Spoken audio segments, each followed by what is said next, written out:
இப்பொழுதும் சற்று நேரம் ஒரு தலைப்பிலே தாவீதுடைய ஒரு அனுபவத்தை உங்களோடு பகிர்ந்து கொள்ள விரும்புகிறேன். 2 சாமுவேல் 23ஆம் அதிகாரம் 15 to 17 வரைக்கும். தாவீது பெத்லகேமின் ஒலிவ வாசலில் இருக்கிற கிணற்றின் தண்ணீரின் மேல் ஆவல் கொண்டு, என் தாகத்துக்கு கொஞ்சம் தண்ணீர் கொண்டு வருகிறவன் யார் என்றார். அப்பொழுது இந்த 3 பராக்கிரமசாலிகளும் பெலிஸ்தரின் பாளையத்தை துணிந்து புகுந்து போய் பெத்லகேமின் ஒலிவ வாசலில் இருக்கிற கிணற்றிலே தண்ணீர் கொண்டு தாவீதிடத்தில் கொண்டு வந்தார்கள். ஆனாலும் அவன் அதை குடிக்க மனதில்லாமல் அதை கர்த்தருக்கு ஊற்றி போட்டு, கர்த்தாவே, தங்கள் பிராணனை எண்ணாமல் போய் வந்த அந்த மனுஷரின் ரத்தத்தை குடிக்கும் இந்த செயல் எனக்கு தூரமாயிருப்பதாக என்று சொல்லி அதை குடிக்க மனதில்லாதிருந்தார். இப்படி இந்த 3 பராக்கிரமசாலிகளும் செய்தார்கள். ஆமென். ஹல்லேலூயா. தாவீதுடைய வாழ்க்கையில நடந்த ஒரு சம்பவத்தை தான் வாசிக்கிறோம். ரொம்ப சாதாரணமான ஒரு விஷயம்தான். ஆனாலும் அதிலிருந்து ஒரு கருத்தை உங்களுக்கு சொல்ல வேண்டும் என்று விரும்புகிறேன். இது கடைசி கூட்டம், இந்த விசேஷ கூட்டங்களில். ஆகவே இந்த சிந்தையை உங்கள் வாழ்க்கையில, உங்கள் ஜீவியத்தில் நீங்கள் எடுத்து சென்று அப்படியே செய்யக்கூடியாக உங்களை வாழ்க்கிறேன். அந்த விஷயம் வாசித்த அந்த வசனத்தினுடைய தலைப்பு, my God must have my best. என்னுடைய தேவனுக்கு என்னுடைய பெஸ்ட் என்றால் முதன்மையான காரியத்தை நான் செய்ய வேண்டும் என்ற ஒரு நோக்கம் தாவீதுக்கு இருந்தது. ஆமென். தாவீதை குறித்து ஆண்டவர் சொல்றாரு, என் இருதயத்துக்கு ஏற்ற புருஷன் அப்படின்னு சொல்றாரு. தாவீது நிறைய பாவம் செஞ்சிருக்கிறான். ஆண்டவர் வேண்டாம் சொன்னதை செஞ்சிருக்கிறான். விவசாயம் பண்ணிருக்கிறான். எண்ணிக்கை என்ன ஜனத்தொகை எண்ணிக்கை பண்ணக்கூடாதுன்னா அவன் பண்ணான். நிறைய விஷயங்கள் அவருடைய வாழ்க்கையிலே குறைவுகள் வந்தது. ஆனால் அது எல்லாவற்றுக்கும் மேலாக என் ஆண்டவருக்கு முதலிடம் இல்லை என்றால், என் ஆண்டவருக்கு எனக்கு இருக்கிறதுல பெஸ்ட் நான் கொடுக்க விரும்புகிறேன் என்று அவர் தீர்மானம் எடுத்திருந்தார். அல்லேலூயா, அல்லேலூயா. நம்ம வாழ்க்கையிலேயும் நாம் கற்றுக்கொள்ள வேண்டிய ஒரு காரியம், நம்முடைய ஆண்டவருக்கு முதல் தரமானவைகளை நாம் கொடுக்க வேண்டும். அப்படி என்றால் வெறும் காணிக்கையை பற்றி நான் சொல்றேன். நம்முடைய ஜீவியத்தில் நமக்கு இருக்கிற நேரம், நமக்கு இருக்கிற வசதிகள், நமக்கு இருக்கிற வாய்ப்புகள், நமக்கு தேவன் தந்த தாவந்துகள், தேவன் நமக்கு தந்த எல்லா காரியத்திலும் ஆண்டவருக்கு முதலிடம் பெஸ்ட் இருக்கிறதுல சிறப்பானது என் ஆண்டவருக்கு என்ற அந்த எண்ணம் நம்ம வாழ்க்கையில இருக்குமே என்றால் ஆண்டவர் நம்மை ஆசீர்வதித்து உயர்த்துவார். அல்லேலூயா. தாவீதுடைய வாழ்க்கையிலே குறைவுகள் இருந்தது. ஆனால் அதை விட அதிகம் நல்ல காரியங்கள் இருந்தது. அந்த நல்ல காரியம் அவன் கையில இருந்ததுனால்தான் அவனை என் இருதயத்துக்கு ஏற்ற புருஷன் என்று சொல்வதை நாம் பார்க்கிறோம். அல்லேலூயா, அல்லேலூயா. நம்மை பார்த்தும் ஆண்டவர் அப்படி சொல்ல வேண்டும் என்பதுதான் நம்ம எல்லாருடைய விருப்பம். நம்மை பார்த்து இவர் எனக்கு பிரியமான குமாரன், குமாரத்தி, இல்லை என்றால் நான் நேசிக்கிற மகன், எனக்கு பிரியமானவன், என் இருதயத்திற்கு ஏற்றவன் என்று நம்மை குறித்து ஆண்டவர் சாட்சி கொடுப்பார் என்றால் அதுதான் மேன்மையான ஒரு அனுபவம். இங்கே நாம் பார்க்கிறோம் ஒரு சாதாரணமான ஒரு விஷயம் தான். 14வது வசனத்தை பார்க்கிறோம். தாவீது அரணான ஒரு இடத்தில் இருந்தான். அப்பொழுது பெலிஸ்தரின் தானியம் பெத்லகேமிலே இருந்தது. அப்பதான் 15வது வசனம் பார்க்கிறோம். தாவீது பெத்லகேமின் ஒலிமுக வாசலில் இருக்கிற கிணற்றின் தண்ணீர் மேல் ஆவல் கொண்டு என்று அங்கே பார்க்கிறோம். தண்ணீர் ஒருத்தருக்கு தாகம் வந்துச்சு. அந்த தாகத்துக்கு போய் தண்ணீர் வேணும், நீ எடுத்துட்டு வா என்று ஒரு குழு இடத்துல ராஜா சொல்வாங்க, போய் எடுத்துட்டு வருவாங்க. அவ்வளவுதான். அதுல விசேஷம் வேற ஒண்ணுமே இல்லை அப்படின்னா நம்ம நினைப்போம்.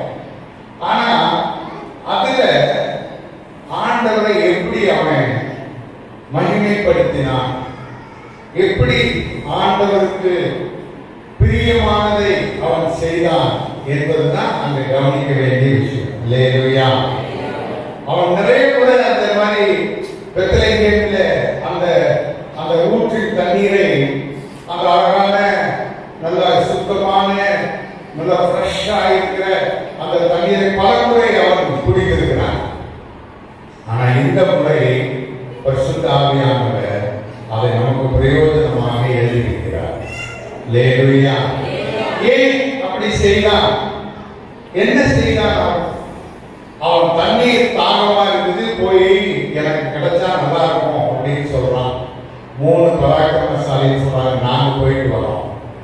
அந்த பெத்லகேம் ஏரியா முழுவதும் எதிராளிகளுடைய கையிலே இருக்கிறது. அவங்களுடைய கண்ட்ரோல் தான். யாரும் உள்ள போக முடியாது, வெளியே வர முடியாது. ஆனா இவர்கள்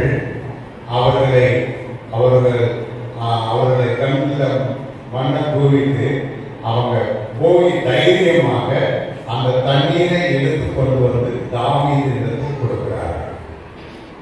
இப்ப தாவீது அதை வாங்கி குடித்திருந்தால் சத்தம் குடிச்சிருக்கும். அவ்வளவுதான். தாவீது தண்ணீர் தாகம் இருந்துச்சு, குடிச்சான், அவ்வளவுதான், முடிஞ்சு போச்சு. அது விசேஷமா ஒண்ணு இல்லை. ஆனா அந்த அந்த தண்ணீர் அவன் எப்படி டீல் பண்றான் அப்படின்றது தான் ரொம்ப விசேஷம். அங்க நாம பார்க்கிறோம். அந்த 17வது வசனத்தை பார்க்கிறோம். கர்த்தாவே, தங்கள் பிராணனை எண்ணாமல் போய் வந்த அந்த மனுஷரின் ரத்தத்தை குடிக்கும் இந்த செயல் எனக்கு தூரமாக இருப்பதாக. இப்போ இந்த தண்ணீரை அவன் எப்படி கன்சிடர் பண்றான் அப்படின்றதுதான் விசேஷம். அது சாதாரணமான ஒரு தண்ணீர் தான். ஆனா அந்த தண்ணீரும் ஒரு பலிக்கு ஒப்பாக நான் வானபலியாக வாக்கப்படுகிறேன் என்று பொருள் சொல்றாரு. அது மாதிரி ஒரு பலிக்கு ஒப்பாக அங்கே சொல்லப்பட்டிருக்கிறதை நாம் பார்க்கிறோம். அல்லேலூயா. நம்ம வாழ்க்கையில சின்ன சின்ன விஷயங்கள் கூட ஆண்டவர் ரொம்ப கவனமா கவனிக்கிறார். நம்ம வாழ்க்கையில சில நகர்வுகளை நம்ம செய்யும் போது எப்படி செய்கிறோம்? எபேசு சபை நல்ல சபை, அதை நிறைய பாராட்டுகள் நிறைய சொல்றார் ஆண்டவர். அவரை பாராட்டுறார். கடைசியில சொல்றாரு, 1000 பேரில் எனக்கு என்ன உண்டு? ஒரு குறை உண்டு. நீ ஆதியில் கொண்டிருந்த அன்பை விட்டாய் என்று ஒரு பேரில் எனக்கு குறை உண்டு அப்படின்னு சொல்றாரு. அவ்வளவு நிறைவான ஒரு சபை, ஆனால் ஒரு குறைவு. அது என்ன?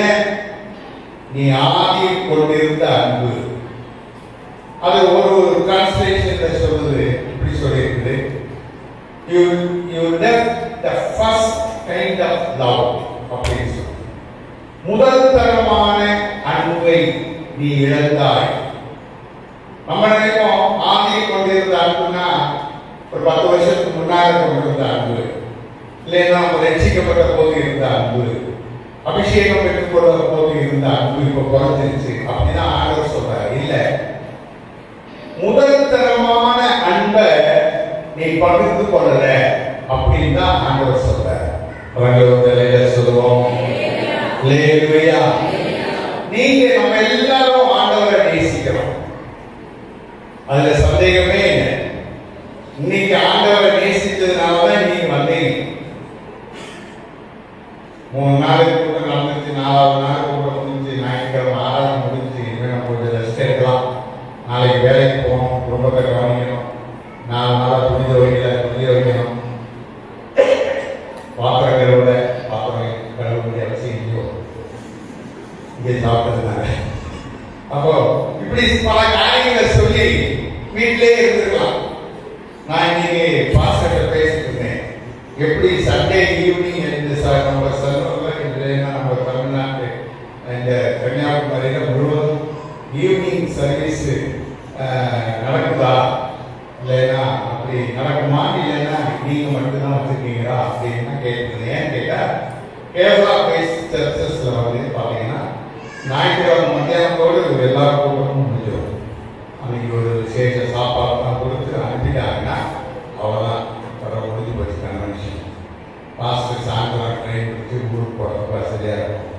அப்போ ஈவினிங் மீட்டிங் இருக்காது. ஆனா நீங்க பாருங்க, ஈவினிங் மீட்டிங் 4 நாளா வந்துகிட்டே இருக்கிறீங்க. உங்களுக்கு அது ஆண்டவர் மேல இருக்கிற அன்பு, அதுக்காக நான் பாராட்டுகிறேன். அல்லேலூயா. நல்ல உங்களுக்கே ஒரு நல்ல கைதட்டு தட்டுகிறேன். நீங்க உற்சாகமாக வருவதற்காக நான் ஆண்டவரை ஸ்தோத்திரிக்கிறேன்.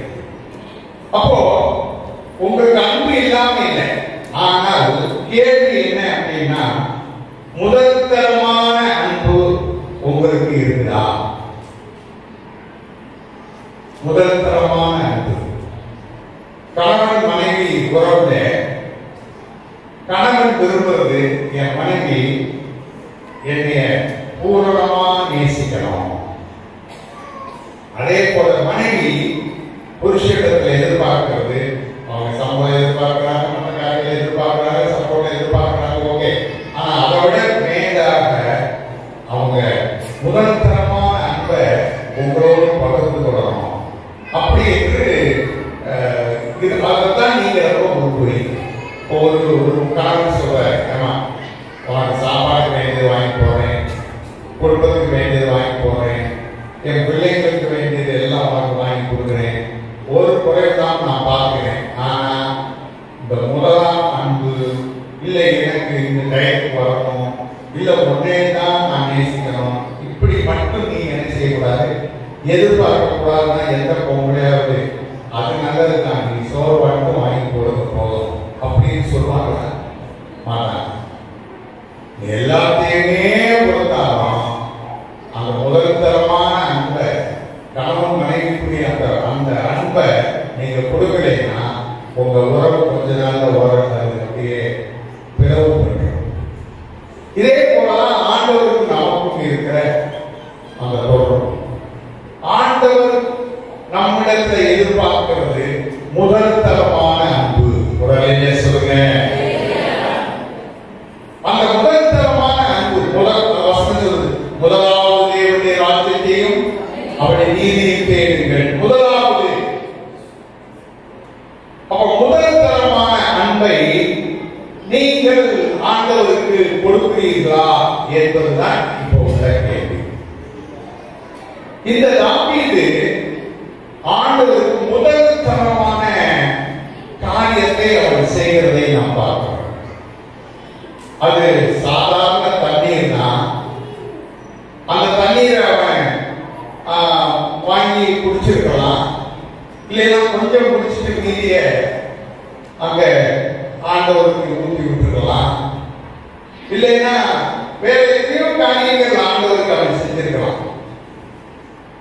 ராஜ்யம், ஒரு ராஜ்யபாகம் பண்ணலாம், அவன் ஒரு யுத்த வீரன், அவனால எல்லாம் செய்ய முடியும், அவன் நாளைக்கு அவன் ஒரு பெரிய நிலைமையை அடைய போகிறான், ஆண்டவருக்கு நான் அதை செய்வேன் இதை செய்வேன் என்று சொல்லி அவன் சொல்லியிருக்கிறான்.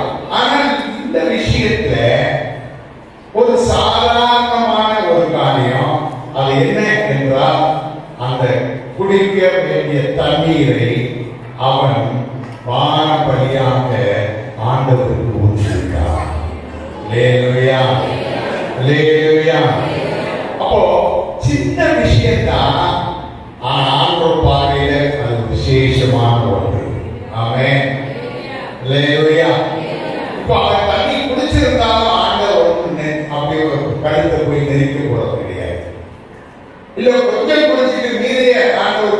கொடுத்தாலும் ஆண்டவர் ஒன்றும் சொல்ல போறது கிடையாது.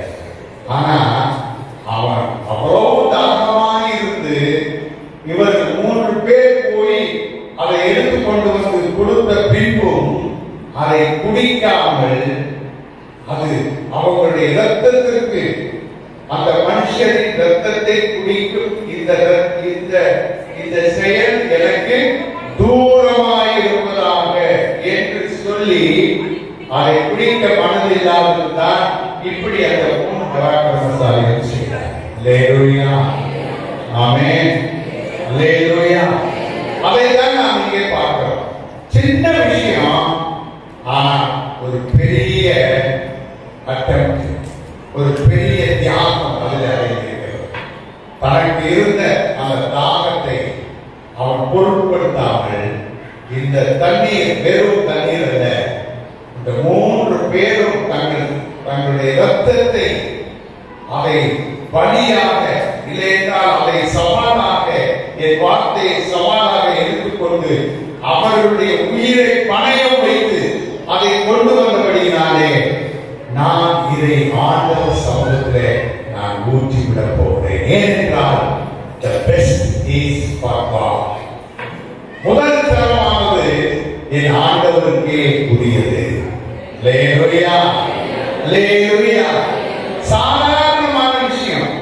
லூக்கா சுவிசேஷம் 21ஆம் அதிகாரம் 1லிருந்து 4 வரை உள்ள வசனத்தை நீங்க வாசித்தீங்கன்னா, அவர் கண்ணேறிட்டு பார்த்தபோது தங்கள் காணிக்கைகளை போடுகிறதை கண்டா. பாருங்க, இயேசுநாதருக்கு எது மேல கண்ணு இருக்கு சொல்லுங்களேன். காணிக்கை பெட்டி மேல கண்ணு இருக்கு. வேற எத்தனையோ விஷயங்களுக்கு பார்த்துக்கலாம். ஆலயம் எவ்வளவு அழகா இருக்குது, அதுடைய கருத்தன் எப்படி இருக்குது, அதுடைய அமைப்புகள் எப்படி இருக்கு, இதெல்லாம் பார்த்துருக்கலாம். ஆனா அது ஒண்ணு அவர் பார்க்கல. எதை பார்த்தா? காணிக்கை பெட்டியை பார்த்தார்.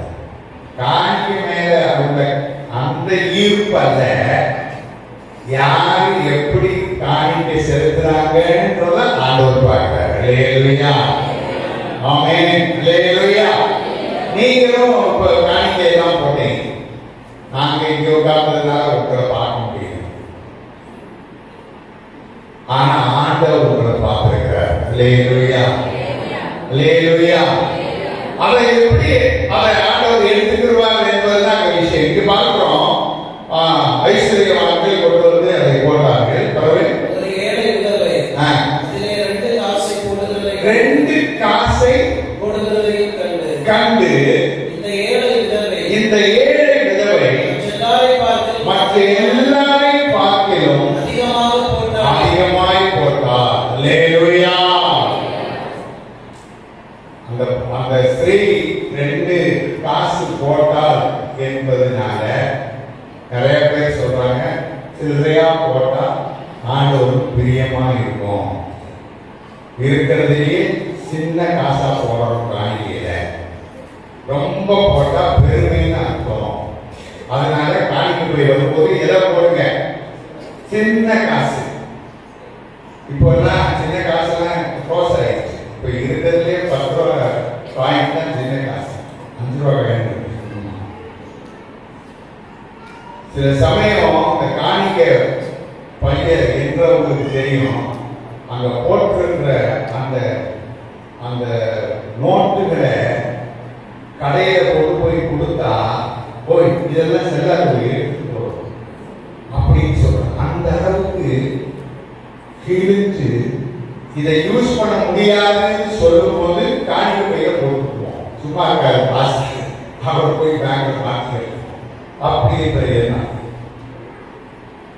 நீங்க கிழிஞ்ச நோட்டு போட்டீங்களா நல்ல நோட்டு போட்டீங்களான்னு அவருக்கு தெரியும். ஆனா நீங்க எப்படி உள்ள உண்மையுள்ள இருதயம் உங்களுக்கு இருக்குது என்பது மிக மிக முக்கியம். அல்லேலூயா. நேற்று நான் அந்த விஷயத்தை நான் கொஞ்சம் பேசுறதுனால நான் அதை திரும்ப தொடர விரும்பல. அந்த ஏழை விதவை 2 காசு அவள் போட்டால் அது கீழே சொல்லியிருக்கு. ஏன் அவள் விசேஷமானவர் அப்படின்னா, எல்லாவற்றையும் போட்டுவிட்டார். கடவுளே சொல்லுங்க. அல்லேலூயா. மற்றவங்க எல்லாம் ஐஸ்வர்யத்திலிருந்து போட்டாங்க, நிறைவிலிருந்து போட்டாங்க. அவங்க கர்த்தர் ஆசீர்வதித்திருந்தார். அவர்கள் நல்ல உழைப்பாளிகள், அவங்களுக்கு நல்ல வசதிகள் இருந்தது, அதனாலே அவர்கள் போட்டார்கள். தங்களுடைய எபிலிட்டிக்கு ஏற்றாற் போல அவங்க செய்தார்கள். ஆனால் அந்த ஸ்திரீ தனக்கு இருந்த அந்த அடுத்த நேரம் ஒரு லஞ்சுக்கு இல்லைன்னா ஒரு டின்னருக்கு என்ன காசு வேணுமோ அந்த காசு தான் அவர் கையில இருந்துச்சு. அதே ஆண்டவருக்கு போட்டுவிட்டார். அல்லேலூயா. அதனாலதான் ஆண்டவர் அவரை பாராட்டுகிறார். ஆமென். சும்மா 2 காசுடைய வேல்யூ வச்சு பாராட்டல. அது சாதாரண காசு, 2 காசு. ஒரு நேரம் பிரேக்ஃபாஸ்ட் சாப்பிடலாம் இருக்கும், அவ்வளவுதான். ஆனா அந்த பேக்ரவுண்ட், எலியா அந்த சாரிபாத் விதவை இடத்துல போன போது அந்த சாரிபாத் விதவைக்கு நிலைமை ரொம்ப பரிதாபமான ஒரு நிலைமை. ஆனா ஆண்டவர் அங்கே ஒரு அற்புதம் செய்ய வேண்டும் என்று விரும்பினார். அல்லேலூயா. அந்த ஸ்திரீயிடத்தில் போய் தண்ணீர் கேட்கிறான் எலியா. தண்ணீர் கேட்ட போது தண்ணீர் எடுத்துட்டு வர போது அப்ப சொல்றாப்போ அப்படி வரும்போது ஒரு அடை பண்ணி எடுத்துட்டு வா. அவர் சொல்றாங்க, சத்தியமா சொல்றேன், எங்க வீட்டுல கொஞ்சம் போல மாவு, கொஞ்சம் எண்ணெய் இருக்குது. இந்த கொஞ்சம் எண்ணெயும் மாவையும் வச்சு ஒரு அடை பண்ணி நானும் என் பிள்ளையாண்டாலும் சாப்பிட்டு சாக போறோம். இதாங்க ரியாலிட்டி அப்படின்னு சொல்றேன். சில ஊழியக்காரர்களுக்கு அவங்க பேசுறத பார்த்தா மனசாட்சியே இல்லாத மாதிரி தெரியும். அவர் சொல்றாரு, அது பரவாயில்ல, முதல்ல எனக்கு எடுத்துக்குவா, நீ செத்தாலும் பரவாயில்ல, எனக்கு கொடு. நீ நிறைய விசுவாசிகள் பாஸ்டர் பார்த்து சொல்றாங்க, என்ன பாஸ்டர் காசு காசு நமக்கே எவ்வளவு கஷ்டம் இருக்குது. இல்லையே ஸ்கூலுக்கு கட்டல, ஸ்கூலுக்கு ஃபீஸ் கட்டல, வீட்டுக்கு வாடகை கட்டல, காருக்கு டியூ கட்டல, அந்த காரியம் செய்யல, காசு கண்மணிக்கு காசு கொடுங்க, அதுக்கு காசு கொடுங்க, இதுக்கு காசு கொடுங்கன்னு சொல்லி கேட்டுக்கிட்டே இருக்கிறாரு. மனசாட்சியே இல்லாதவர் அப்படின்னு நீங்க நினைக்கிறீங்க. ஆனா உங்க வாழ்க்கையில அற்புதம் நடக்கணும்னா அந்த மாதிரி சூழ்நிலையில உங்க கையை நீட்டினா தான் கர்த்தர் அற்புதம் செய்வார். அல்லேலூயா. அந்த ஸ்திரீ வேற ஒண்ணுமே பேசல, அவருடைய சூழ்நிலையை சொன்னா உண்மைதான். ஆனா சொல்றாரு, ஆயினும் நீ முதலாவது போய் ஒரு அடையை உண்டு பண்ணி எனக்கு கொண்டு வா, பஞ்ச காலம் எல்லாம் நீயும் உன் வீட்டாரும் நிறைவாய் சாப்பிட கர்த்தருடைய ஆசீர்வதிப்பார். நல்ல கடவுளை தட்டி கர்த்தரை ஸ்தோத்திரம் பண்ணுங்க.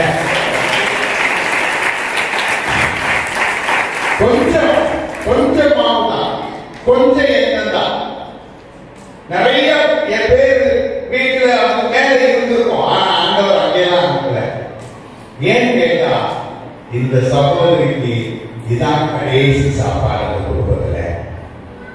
அவன் அப்படி நிலைமை இருந்தாலும் என் தாசனை இல்லைன்னா என்னைய அவன் கனப்படுத்துவாரா என்று அறியும்படியான ஒரு டெஸ்ட் தான் அங்க ஆண்டவர் வச்சார். அந்த டெஸ்ட் அவன் பாஸ் ஆகிட்டார். அல்லேலூயா. அற்பமானது.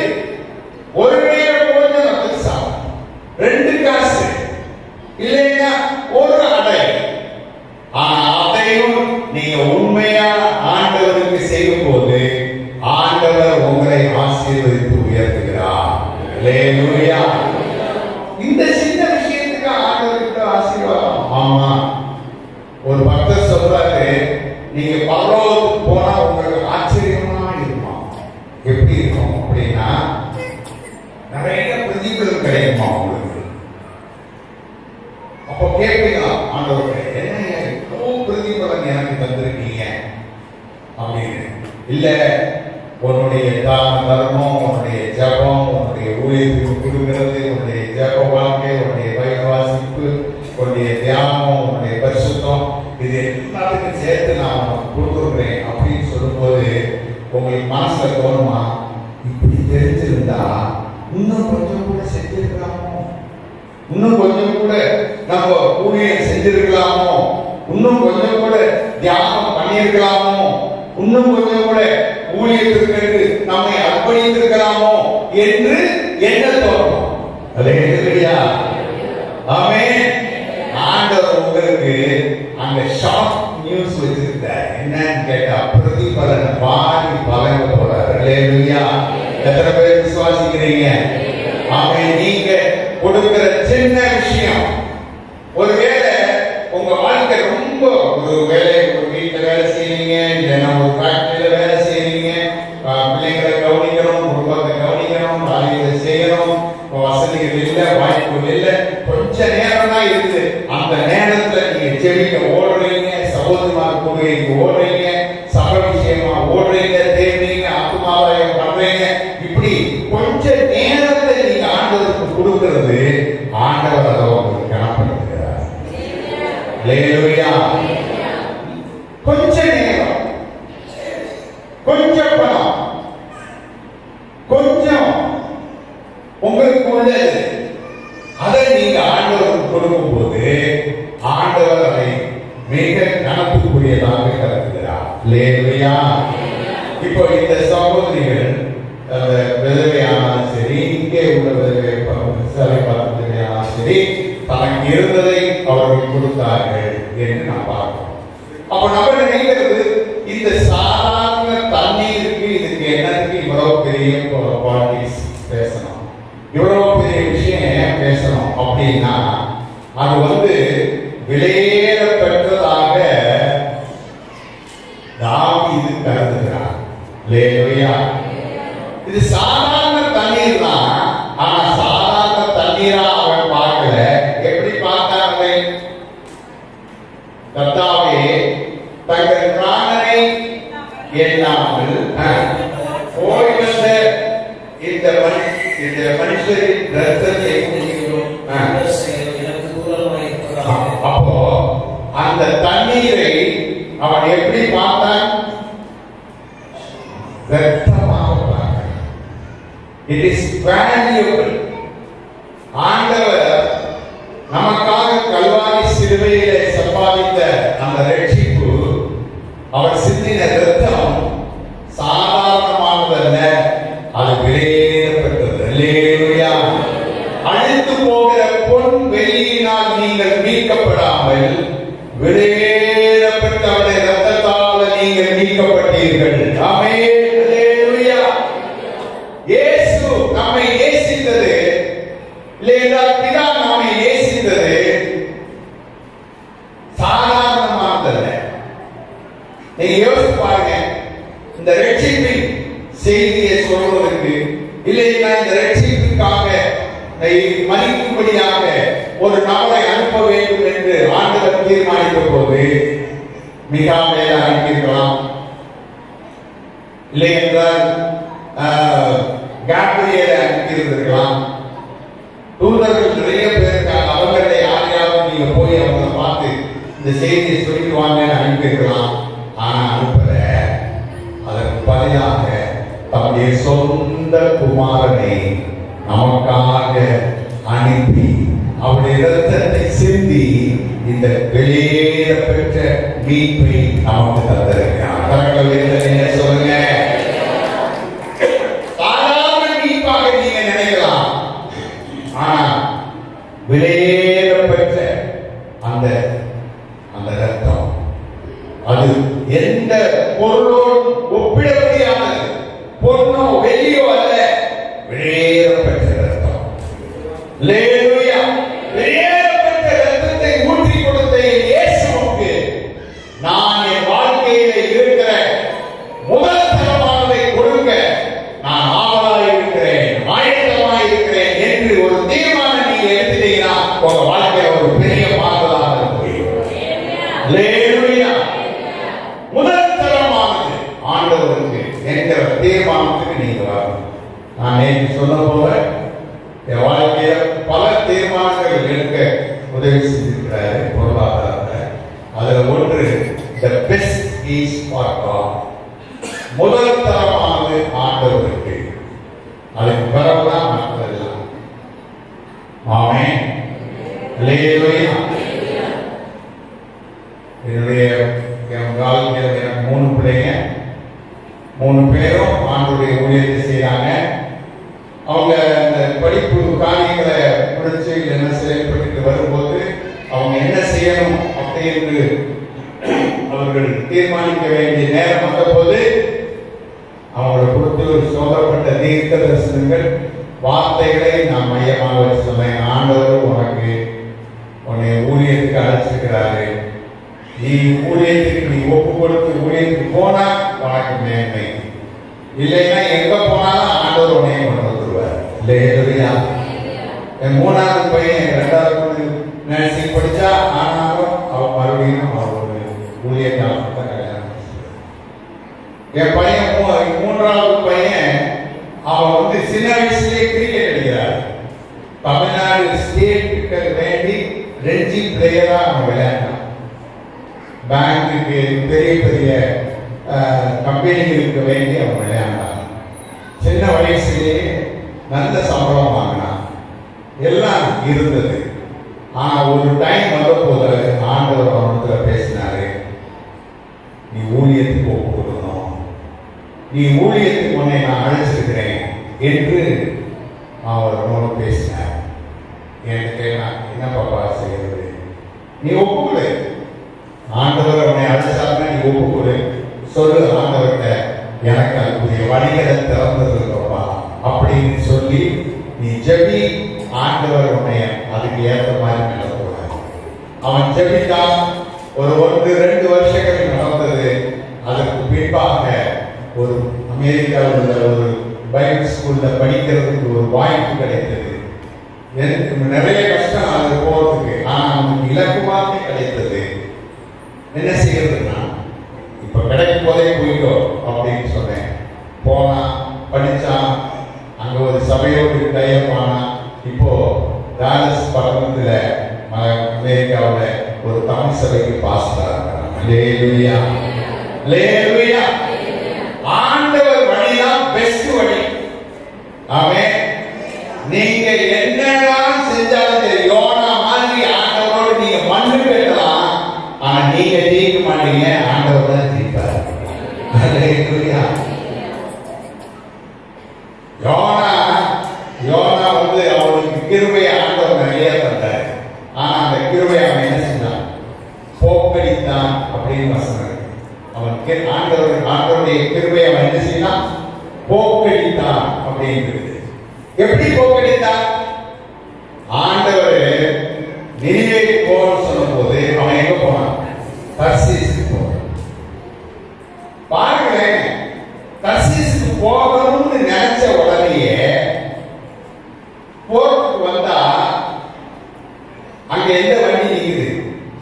தர்சீசுக்கு போற வண்டி நிக்குது. நினிவேக்கு போற வண்டினா யோசிச்சிருப்பான், ஒருவேளை ஆப்போசிட் அப்படிதான் இருக்குமோ அப்படின்னு. ஆனா அந்த வண்டி நிக்கல. எந்த வண்டி நிக்குது? தர்சீசுக்கு போற வண்டி நிக்குது. இப்ப நம்மளால தான் என்ன சொல்லணும்? அதையத்தான் சொல்லணும். ஆண்டவர் எப்படி நடத்துற பாருங்களேன். நான் தர்சீசுக்கு போகணும்னு நினைச்சேன். தர்சீஸ்னா யூகேக்கு போகணும்னு நினைச்சேன். யூகேக்கு டிக்கெட்டோடு வந்து நின்றுச்சு வண்டி. இப்படிதான் நிறைய பேர் தங்களையே ஏமாத்திட்டு இருக்கிறாங்க. தங்கள் வாழ்க்கையில ஆண்டவர் சித்தம் இன்னதென்று தெரிந்தும் அதற்கு மாறான காரியத்தை செய்யும்படியாக தங்களை ஏற்படுகிறாங்க. அப்போ அதுக்கு டிக்கெட் வாங்கியாச்சு, மேல கரெக்டா காசு இருந்துச்சு, போயாச்சு, படுத்து தூங்கியாச்சு. கர்த்தர் அவனை சந்தித்தார். அல்லேலூயா. அவன் ஜெயித்தானா? இல்ல. அவன் தூக்கி கடல்ல போட்டாங்க.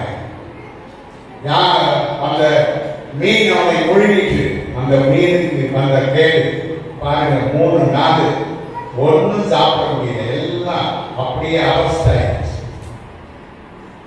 இவன் மீனுக்குள்ள போனேன்னு நினைக்கல.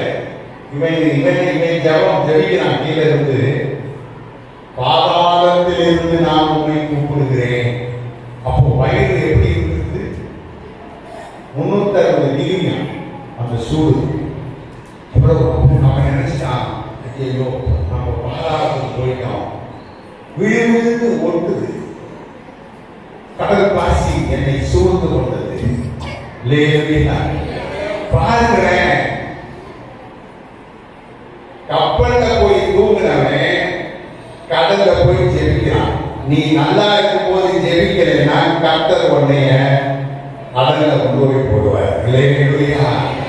நல்லா இருக்கும் போது ஆலயத்துக்கு சரியா வரலைன்னா உன்னைய அதுக்கு ஏற்ற மாதிரி எப்படி கொண்டு போய் போடுவார். ஆமென். அல்லேலூயா. அப்போ ஆண்டவருடைய சித்தத்திற்கு நீங்கள் உங்களை ஒப்பு கொடுக்க வேண்டும்.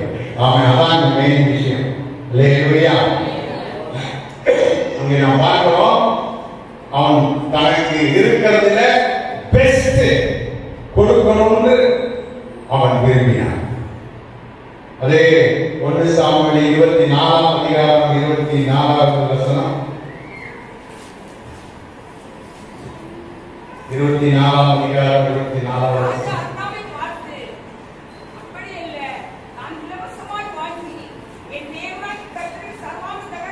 நான் இலவசமாய் வாங்கி கர்த்தருக்கு சர்வாங்க தகன பலிகளை செலுத்தாமல் விலைக்கிரயமாய் வாங்குவேன். அப்படின்னா என்ன அர்த்தம்?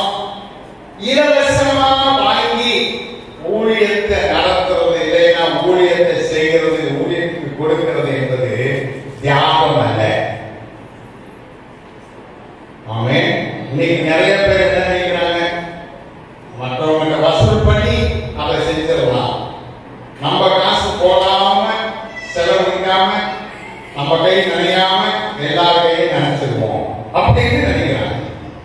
அப்படி அல்ல. ஆண்டவர் நீங்க நேசிச்சீங்கன்னா நீங்க ஆண்டவருக்கு ஆண்டவருடைய காரியங்களை இலவசமா செய்யணும். அவங்க இல்லைன்னா ரொம்ப ஓசிக்கு வாங்கி சொல்லுவாங்கல்ல, வழி பிள்ளையாருக்கு ஓசியில தேங்காய் வாங்கி ஓடுங்க, நீங்க வாங்க மாட்டீங்க. அப்படி யாரும் இருக்காங்க. ஓசியா கிடைக்குமா? யாராவது ஃப்ரீயா கொடுப்பாங்களா? ஃப்ரீயா இல்ல, உன் பணத்தை போட்டு செலவழிச்சு செய்யணும்னு ஆண்டவர் விரும்புகிறார். அதுக்குதான் உனக்கு கர்த்தர் பலன் தந்திருக்கிறார். ஆமென். மல்கியா 1ஆம் அதிகாரம் 13ஆம் 14ஆம் வசனம். மல்கியா 1:13-14. இதோ இது இவ்வளவு வருத்தம் என்று சொல்லி அதை ஒரு திறனாக பேசி பீருண்டதையும் கால் ஊனமானையும் நசல் கொண்டதையும் கொண்டு வந்து காணிக்கையாக செலுத்துகிறீர்கள் என்று கர்த்தர் சொல்லுகிறார். அதை உங்கள் கைகளில் அங்கீகரித்துக் கொள்வேனோ என்று கைகளில் அங்கீகரித்துக் கொள்வேனோ என்று கர்த்தர் கேட்கிறார். தன் மந்தையில் கடாய் இருக்கையில் கெட்டு போனதை ஆண்டவருக்கு நேர்ந்து கொள்வது, பலியிடுகிற கபடஸ்தன் சபிக்கப்பட்டவன். பலியிடுகிற கபடஸ்தன், கபடு எவ்வளவு ரொம்ப ஸ்ட்ராங்கான வேர்டு ஆண்டவர் உபயோகிக்கிறார் பாருங்க. நீங்க உங்க வாழ்க்கையில ஆண்டவருக்கு கொடுக்கிறேன்னு சொல்றது முதல் தரமானதா இல்லை என்றால் உங்களுக்கு வேண்டாத ஒன்றா? ஆமென். ஆண்டவர் என்ன விரும்புகிறார்னா முதல் தரமானது, மேன்மையானது. அதை நீங்க ஆண்டவருக்கு கொடுக்கணும். அல்லேலூயா. ஒரு நாள்ல 24 மணி நேரம், அதுல பிரதானமான நேரம் உங்க வாழ்க்கையில எந்த நேரம், அந்த நேரத்தை இயேசுவுக்கு கொடுக்கணும். அல்லேலூயா. உங்களுக்கு இருக்கிறதுல பெஸ்ட் என்னவோ அது ஆண்டவருக்கு கொடுக்கணும். உங்களுக்கு ஆண்டவர் பிள்ளைகளை கொடுத்திருந்தா அதுல பெஸ்ட் பிள்ளைய கர்த்தருக்கு ஊழியத்துக்கு ஒப்புக்கணும். ஆண்டவர் அழைச்சா அழைக்கணும், அது இல்லைன்னா வேற விஷயம். நீங்க கொடுக்க ஆயத்தமா. ஒரு பாட்டி ரொம்ப உருக்கமா ஜெபம் பண்ணுவாங்க. பீகாருக்காக ஆண்டவரே, உத்தரப்பிரதேசத்துக்காக ஆண்டவரே ஜெபிக்கிறேன், அங்கெல்லாம் நீர் மிஷினரிகளை அனுப்பும்படியா ஜெபிக்கிறேன் ஜெபம் பண்ணிருப்பான். அவனுக்கு ஒரு பையன், அவன் ஐடியில வேலை பார்க்கறான். ஒரு நாள் இவங்க ஜெபம் பண்ணிட்டு இருக்கும் போது வந்து சொன்னானா, அம்மா உன் ஜெபத்தை ஆண்டவர் கேட்டுட்டாருமா. என்னடா மகனே ப்ரமோஷனா? இல்லை இல்லை இல்லை, நீ சொன்ன பீகாருக்கு ஆள் அனுப்புங்க, உத்தரப்பிரதேசத்துக்கு ஆள் அனுப்புங்கன்னு நீங்க கேம்புக்கு போயிருந்தேன். ஆண்டவர் என்கிட்ட பேசினாரு, பீகாருக்கு போக முடியாது தீர்மானிச்சுட்டேன்டா மகனே. நான் ஒன்னையடா சொன்னது, வேற எவனையாவது ஆண்டவர் அனுப்புவாருங்கடா சொன்னேன். நீங்க நிறைய பேர் தெரிஞ்சப்பா அப்படின்னா எவனாவது இருக்கிறவன் இருந்தா அவன் அனுப்பும். என் பையன் எனக்கு வேணும், என் முதல் தரமானது எனக்கு வேணும், அவன் சம்பாத்தி எனக்கு வேணும். வயசான காலத்துல அவன் என்னை டேக் கேர் பண்ணிக்கணும். ஊழியத்துக்கு எவனாவது வேற ஆள் போகணும். இல்லை இல்லை, உங்களுடைய வாழ்க்கையில உள்ள முதல் உங்களுடைய மந்தையில் இருக்கக்கூடிய முதல் தரமானவர்களை எனக்கு பரிசுத்தீர்கள் என்று கர்த்தர் சொல்லுகிறார். அல்லேலூயா. முதல் தரமானவர்கள் கர்த்தருக்கு. அங்கே அந்த சாதாரணமான தண்ணீர்னா அதை அவன் அந்த வெளியேறப்பட்ட ரத்தத்தை ஊற்றுவது போல ஊற்ற காரணம் 3 பேர் தங்கள் வாழ்க்கையை அர்ப்பணித்து செஞ்சதுனால அதை ரத்தமாக அவன் பார்த்தான். அல்லேலூயா. ஆமென். நம்ம வாழ்க்கையில முதல் அதாவது நாம் விரும்புகிறதை ஆண்டவருக்கு கொடுக்க வேண்டும். ஆதியாகமம் 22ஆம் அதிகாரம் 2வது வசனம். ஆதியாகமம் 22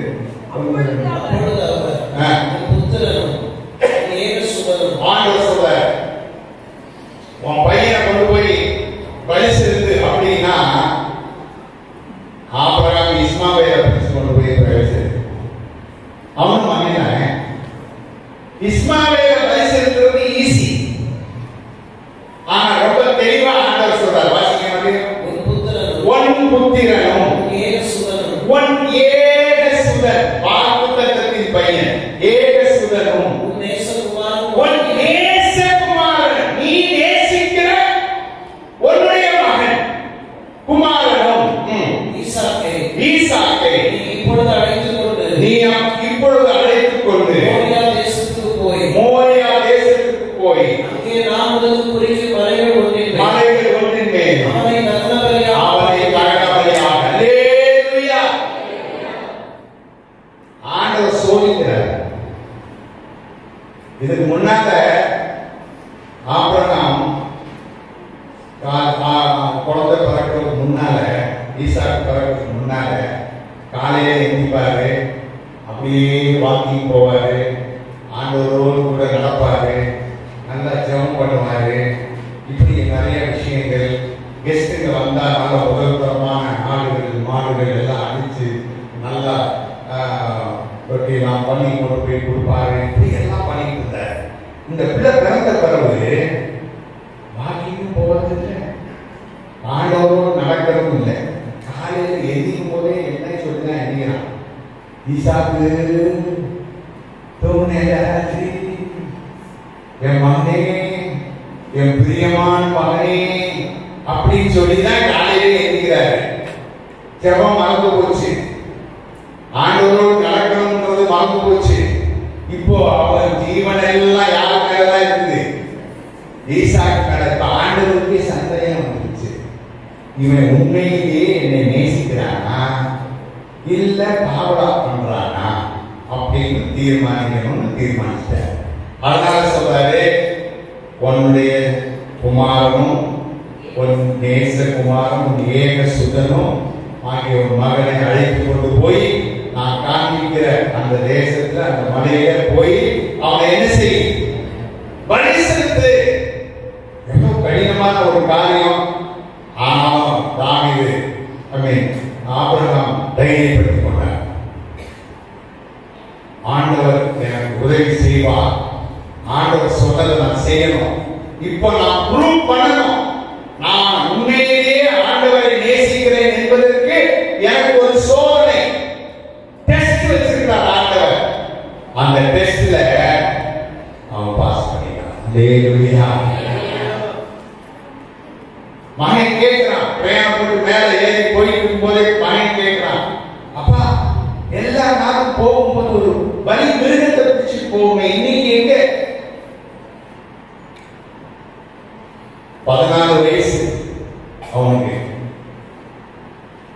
மகன் அவன் சொல்லி மகனே போறேன் அப்படின்னு சொல்லி ஒப்பாரி வச்சிருந்தாங்கன்னா ஒரே தள்ளிருப்பான் கிழவனை, உருண்டுருப்பான் கீழே.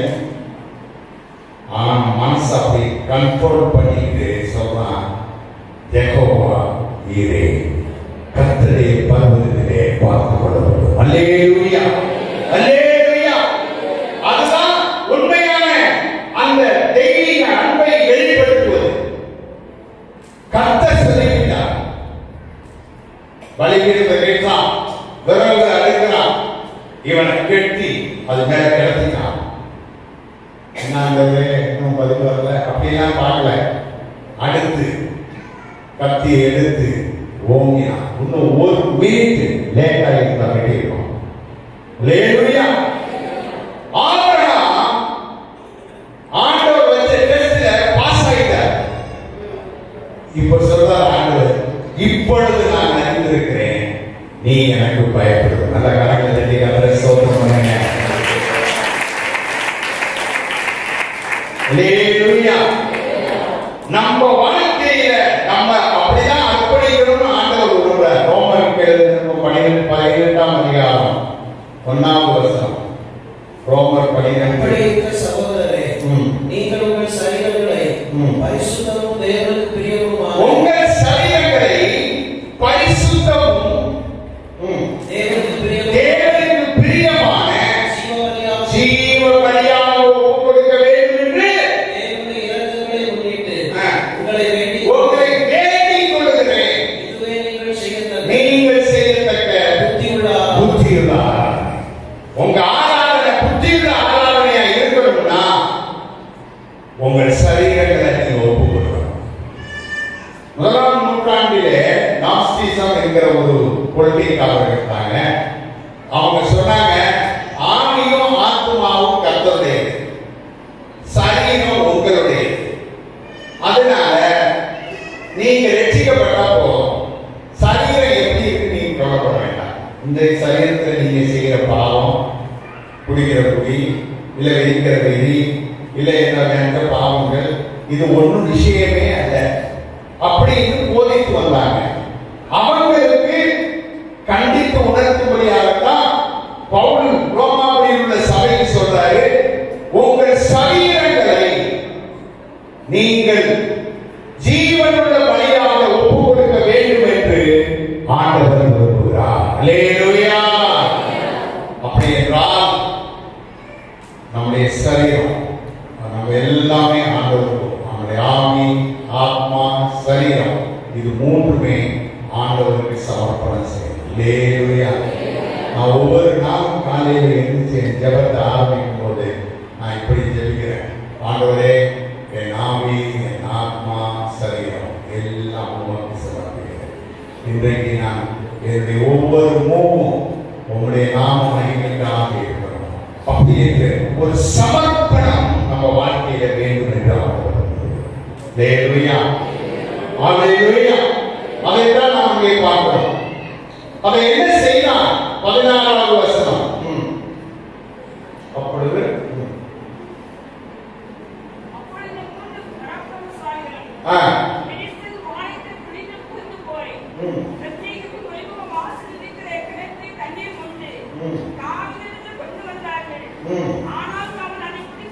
குடிக்க மனதில்லாமல் அதை கர்த்தருக்கென்று ஊற்றி போட்டு, அதான் விஷயம். அதான் நீங்க அண்டர்லைன் பண்ணணும்.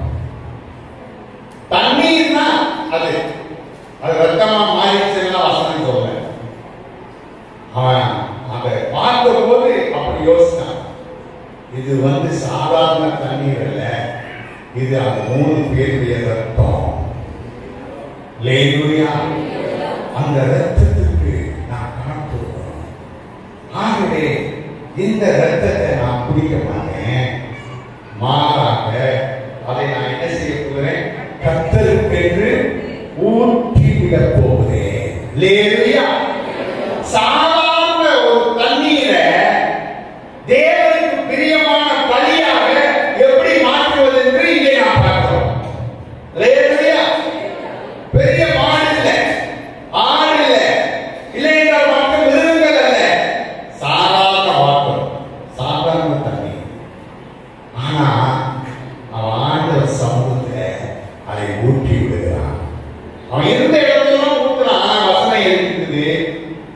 கர்த்தருடைய சமூகத்தை கொண்டு வந்தார்கள். ஆனால் அதை பிடிக்க மனதில்லாமல் கர்த்தருக்கென்று பார்த்தீங்களா அதை விலையேறப்பட்டதாக அவன் ட்ரீட் பண்றான். அது சாதாரண தண்ணீர் அல்ல, அது ரத்தம். அந்த ரத்தத்தை என் ஆண்டவருடைய சமூகத்திலே நான் ஆண்டவருக்கு என்று சமர்ப்பிக்கிறேன். அல்லேலூயா. ஏன் என்றால் அவன் வாழ்க்கையில the best is for God. முதல் தரமானது என் ஆண்டவருக்கு. அதை நான் பிடிக்கிறதுக்கு எனக்கு உரிமை இல்லை. இப்ப நான் என்ன செஞ்சிருப்பேன்னா, நான் ரொம்ப தாகமா தான் எனக்கு 2 மணக்கு குடிச்சிட்டு மீதியை எந்த ஆண்டவரை நீங்க வச்சுக்கோங்க அப்படின்னு மீதியை கொடுத்திருப்பேன். ஆனா அப்படி இல்லை. நீங்க நிறைய பேர் தங்களுக்கு வேண்டியதை எல்லாத்தையும் எடுத்துட்டு மீதி மிச்சம் இருந்தாலும் ஆண்டவருக்கு கொடுக்குறாங்க. அப்படி இல்லை, ஆண்டவருக்கு முதல் தரமானது. ஆமென். 2 தீமோத்தேயு 4ஆம் அதிகாரம் 6வது வசனம். 2 தீமோத்தேயு 4:6. ஏனென்றால் நான் இப்பொழுதே பானபலியாக வார்க்கப்பட்டு போகிறேன்.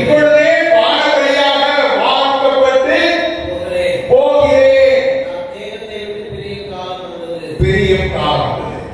பவுல் சொல்றார், நான் பானபலியாக வார்க்கப்பட்டு போகிறேன். அப்படின்னா என்ன சொல்ல தெரியுமா? நான் மரிக்க போறேன். அல்லேலூயா. ஏன் அது வார்க்கப்பட போகிறேன்னு சொல்றாரு அப்படின்னா, பழைய காலத்துல பல பலிகள் இருந்துச்சு. அதுல சந்தோஷ பலிக்கு ஒரு பலி இருக்கு. அது எப்போ அப்படின்னா, திராட்சை தோட்டங்கள் விளைந்து கனி கொடுக்கும் போது அதுல முதல் தரமானதை எடுத்துக்கொண்டு வந்து அதை ஆலையில ஆட்டி அதிலே வரக்கூடிய அந்த ஃபர்ஸ்ட் ஃப்ரெஷ் ஜூஸை எடுத்துட்டு வந்து ஆண்டவர் சமூகத்தில ஒவ்வொரு இஸ்ரவேலனும் அதை அசைவாட்டுகிறார். ஆண்டவரே, என் தோட்டத்துல நிறைவான விளைவு கிடைத்தது, அதுல ஃப்ரெஷ்ஷா இருக்கிறத முதல் தரமானதை நான் கொண்டு வந்திருக்கிறேன் என்று சொல்லி அந்த பலி பீடம் எரிச்சிட்டு இருக்கிற அந்த அக்னியில இதை ஊற்றுகிறார். அல்லேலூயா. அதே வார்த்தையை தான் பவுல் சொல்றாரு, நான் பானம் வழியாக ஊற்றுகிறேன். அப்படின்னா சந்தோஷம்.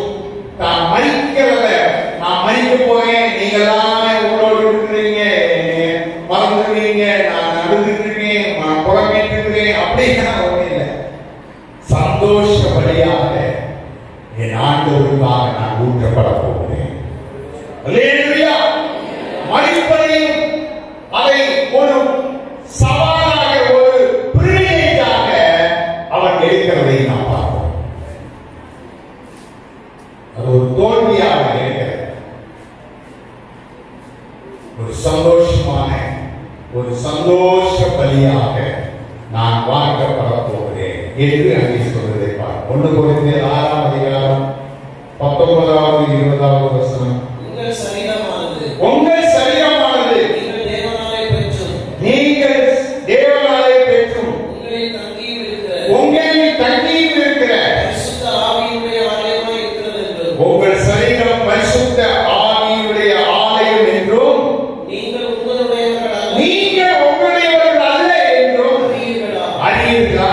இதயத்திற்கு கர்த்தர் உங்களை விலை கொடுத்து வாங்கி இருக்கிறாரே. ஆகையால் தேவனுக்கு உடையவர்களாகிய உங்கள் சரீரத்தினாலும் ஆவியினாலும் தேவனை மகிமைப்படுத்துங்கள். அல்லேலூயா. தேவன் உங்களுக்கு கொடுத்திருக்கிற சரீரம், தேவன் உங்களுக்கு கொடுத்திருக்கிற ஆவி, ஆத்மா, அதை ஆண்டவருக்கென்று சமர்ப்பணம் செய்யுங்கள். அதை ஆண்டவர் விரும்புகிறார். இந்த கடைசி கூட்டத்தினுடைய கடைசி நேர நிமிடத்திலே ஆண்டவர் உங்களை பார்த்து சொல்றாரு, உங்க ஆவி, ஆத்மா, சரீரம் எல்லாம் எனக்கு முழுவதுமா ஒப்புக்கொடுங்க, அதை நான் ஏற்றுக்கொள்கிறேன். 2 கொரிந்தியர் 5ஆம் அதிகாரம் 14ஆம் 15ஆம் பிழைத்திருக்கிறவர்கள் 2 கொரிந்தியர் 5:14-15. கிறிஸ்துவுடைய அன்பு, பவுல் சொல்றாரு, கிறிஸ்துவுடைய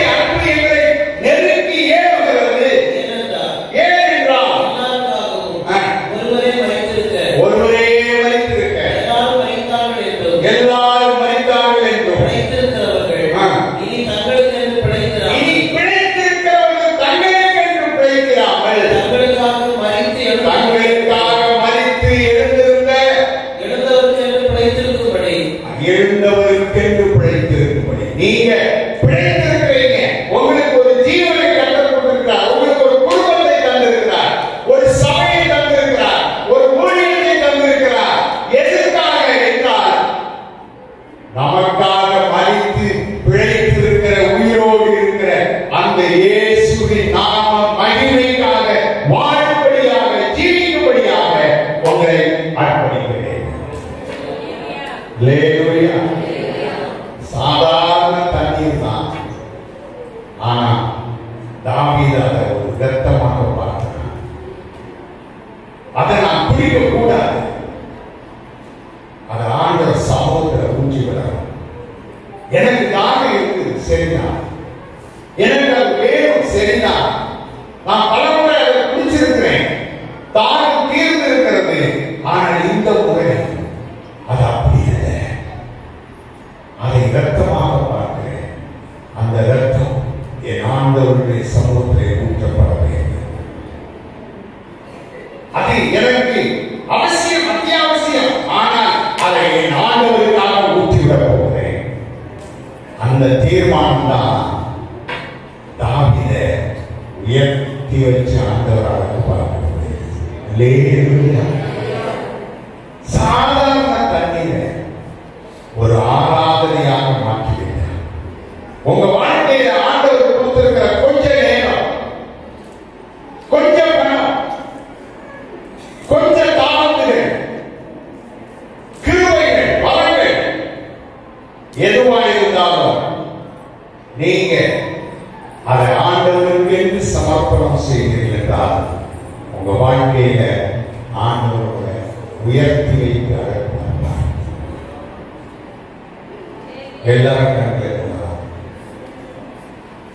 தாவீது தன் வாழ்க்கையில the best thing ஆண்டவருக்காக கொடுக்கிறார்.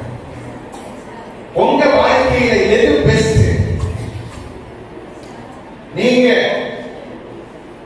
ஆபிரகாம் செய்தது போல பலிபீடத்திலே உங்களுக்கு பிரியமானதை படுக்க வைத்துவிட்டு, கெட்டி வைத்துவிட்டு, அதை ஆண்டவருக்கு என்று பலி செலுத்த நீங்கள் முழு மனதோடு தீர்மானித்திருக்கிறீர்களா?